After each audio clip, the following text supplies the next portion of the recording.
अस्सलाम वालेकुम। SM news के साथ मैं हूं मुक़द्दर रज़ा। SM न्यूज़ स्टूडियो में खुशामदीद। खबरों का सिलसिला बढ़ाते हुए हबशान करते हैं साहिवाल से।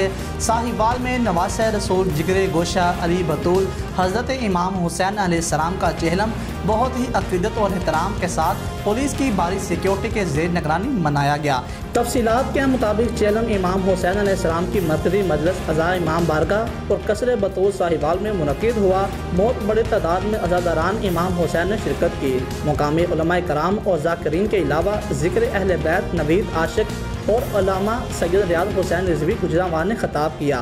मुकर्ररीन ने अपने अपने खिताब में कहा कि नवासे रसूल जिगरे गोशा अली बतूल हज़रत इमाम हुसैन अलैहिस्सलाम को करबला में बेकसूर बेदर्दी के साथ शहीद कर दिया गया और आखिर में शबीहा जुल जना इमाम हुसैन अलैहिस्सलाम बरामद हुआ। अज़ादारान इमाम हुसैन जंजीर जनी और मातमीदारी की पुलिस की भारी नफरी सिक्योरिटी के साथ मातमी जुलूस अपनी मंजिल की तरफ रवाना दवा। मातमी जुलूस रात के ख़याम करबला में इख्तिताम पजीर होगा।